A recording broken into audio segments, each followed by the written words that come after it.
Hello दोस्तों, आप सभी का फिर से एक बार स्वागत है आपके अपने चहेते चैनल यानी बेसिक बूस्टर क्लासेस में। गाइस, आज के लेक्चर में हम देखेंगे एस्टिमेटिंग एंड कॉस्टिंग का जो पहला चैप्टर है उसके कुछ नए टॉपिक्स। अब नए टॉपिक्स में आज देखेंगे डिडक्शन रूल्स के बारे में। तो देर किस बात की है दोस्तों, फटाफट शुरू कर लेते हैं आज का लेक्चर। तो दोस्तों, कोई भी एस्टिमेट एक अच्छा एस्टिमेट तभी कहलाता है जब उसमें एक्यूरेसी ज्यादा होगी। अब एस्टिमेशन में एक्यूरेसी कब आएगी? जब आपका जो मेजरमेंट है ना वो एकदम सही और एक्यूरेट होना चाहिए। अब ये मेजरमेंट एक्यूरेट कैसे आएगा, उसको कौन से मेथड्स अप्लाई करने चाहिए, ये सब का इंफॉर्मेशन जो है आपको कहाँ से मिलेगा ना यहाँ से। कहाँ से? Indian standard code 1200। अब ये 1200 स्पेशली मेजरमेंट कैसा करना चाहिए इसके ऊपर ही डिजाइन किया हुआ है। अब ये जो इंडियन स्टैंडर्ड कोड है, आईएस कोड है, इसमें टोटल देखा जाए तो 25 पार्ट्स बनाए गए हैं। कितने? 25 पार्ट्स, और हर पार्ट को अलग अलग उन्होंने पब्लिश किया है। हर पार्ट में एक अलग कंपोनेंट का मेजरमेंट के बारे में बताया गया है। जैसे पहला पार्ट होगा उसमें ब्रिक वर्क को कैसे मेजर करना है, उसमें क्या क्या मेथड्स अप्लाई कर सकते हो, उसमें डिडक्शन क्या कर सकते हो, ये सब चीजें डिटेल में एक एक पार्ट में दी गई है। अब ये जो आईएस कोड 1200 है, इसको हम मेजरमेंट गाइड बोल सकते हैं। ये हमें असिस्ट करेगा कि हमें मेजरमेंट कैसे करना है। तो ये सब कुछ हुआ एब्स्ट्रैक्ट ऑफ आईएस 1200 के बारे में। एक्चुअली एग्जाम में ज्यादा पूछा नहीं जाता, बट इसीलिए बता रहा हूँ कि एक अच्छा एस्टिमेटर तभी बनेगा ना उसको बेसिक रूल्स के बारे में पता होगा, राइट? ओके, तो हम डील कर चुके हो आईएस 1200 के साथ। अब नया टॉपिक जो है हमारा rules for deduction in brick work, ये अपना नया टॉपिक है। अब ये जो रूल्स है डिडक्शन के, वो भी हमने आईएस कोड 1200 में से ही उठाए हैं। अब ये आईएस कोड के क्या क्या रूल्स है देख लेते हैं। जो भी ब्रिक वर्क होता है ना उसको मेजरमेंट करते समय कैसे मेजर करते हैं, ये देखिए।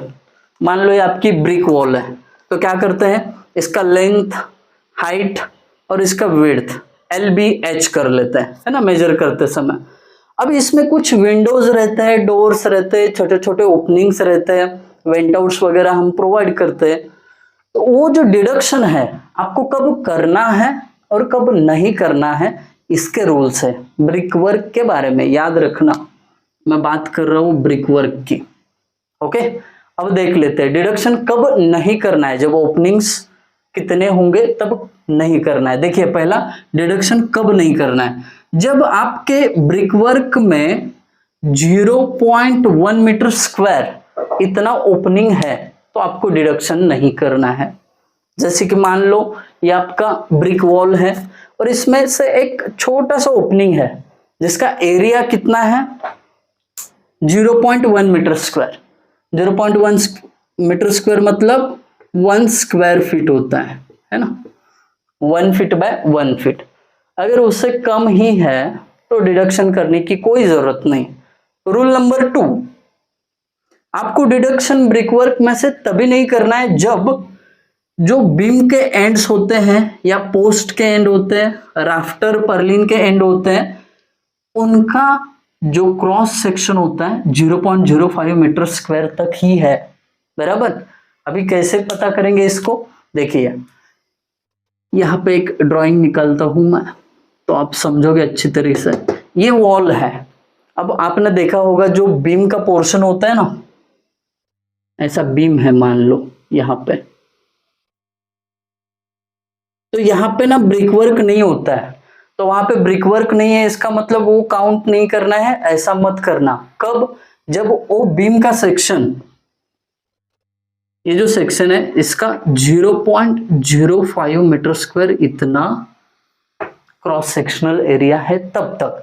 अगर आपका 0.05 मीटर स्क्वायर से थोड़ा भी बड़ा हो जाए तो आराम से आप ब्रिक वर्क में से उसको डिडक्ट कर लो। समझे? ओपनिंग इससे कम होना चाहिए, तभी डिडक्ट नहीं करना है। अगर ज्यादा हो गया तो बिंदास डिडक्ट कर लो। ये हुआ अपना सेकेंड रूल। अब तीसरी चीज, ब्रिक वर्क को कब डिडक्ट नहीं करना है। तीसरी चीज, जब आपका बेड प्लेट वॉल प्लेट और बेरिंग ऑफ छज्जा, ये तीनों चीजों का डेप्थ जो है 100 mm तक है तो डिडक्ट नहीं करना है ना। आप छज्जा का एग्जांपल ले लो, ये वॉल प्लेट वगैरह होते हैं ना वॉल पे चिपकाए हुए, उसका डिडक्शन नहीं करना है, प्लस छज्जा का भी डिडक्शन नहीं करना है। छज्जा अपने खिड़की के ऊपर प्रोवाइड करते हैं ना, खिड़की के ऊपर। चलो ये भी आपको ऐसे ही दिखाना पड़ेगा। ये आपका वॉल है और इसके बाहर ना क्या करते हैं, ऐसा छज्जा होता है ना, जब इसका डेप्थ, ये छज्जा का डेप्थ 100 mm तक है, कोई टेंशन नहीं, brick work as it is ले लो। बट 100 mm से थोड़ा सा भी एक्सीड हो जाए इसका डेप्थ, तो आपको क्या करना पड़ेगा, वो जो छज्जा का जितना एरिया है ना, वो वॉल्यूम आपको ब्रिक वर्क में से माइनस करना पड़ेगा। बट वो अगर छज्जा का डेप्थ 100 mm तक है, कोई टेंशन नहीं, ब्रिक वर्क में से माइनस करने की जरूरत है नहीं उसको। ये हुई बात रूल नंबर 3 के बारे में। अब 4th वाला रूल बहुत आसान है, कब आपको डिडक्ट नहीं करना है। ये सब नो डिडक्शन के बारे में बात कर रहा हूं मैं, ध्यान से देखना।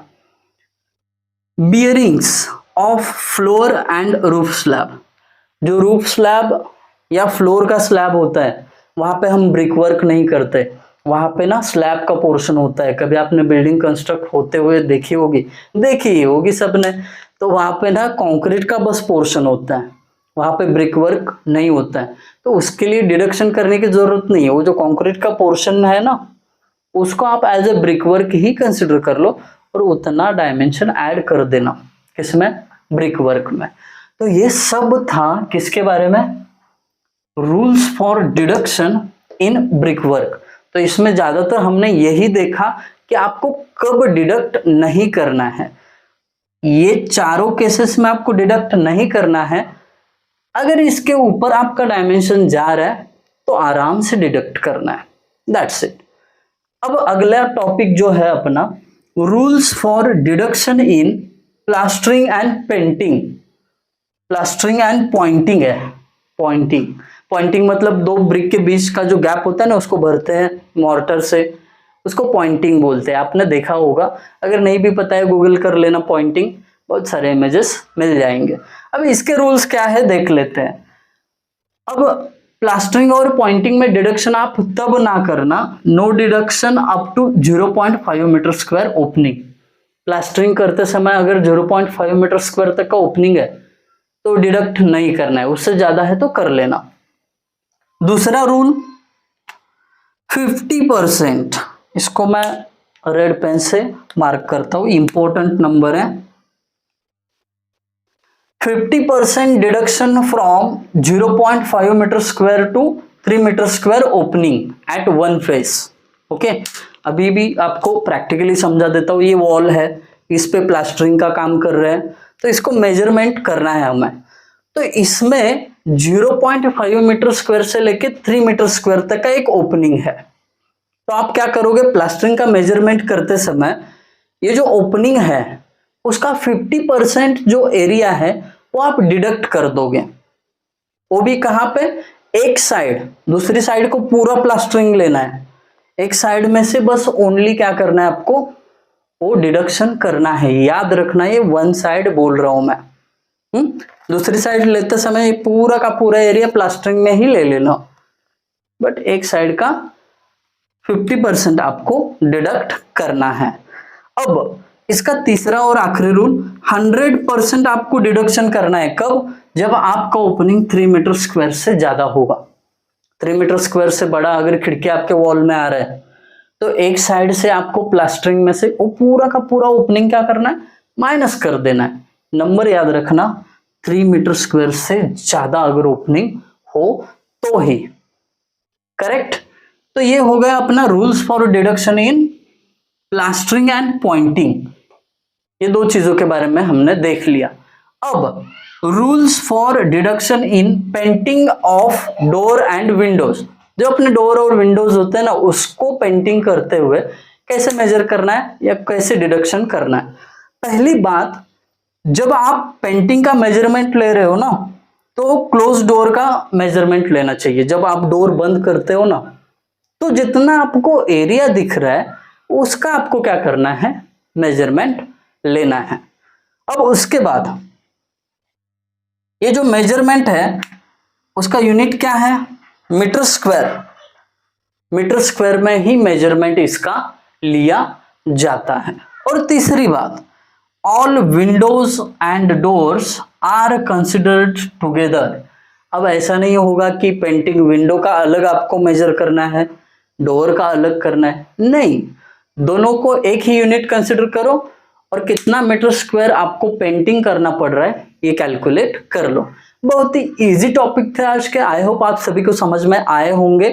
अगर अपने दोस्तों के पास ये वीडियो नहीं पहुंच रहे ना दोस्तों, फटाफट शेयर कर लेना इसको, ताकि इससे हमें भी थोड़ा सा इंस्पिरेशन मिल जाएगा, अगले वीडियोस फटाफट डाल दूंगा। Thank you guys for watching video, thank you so much.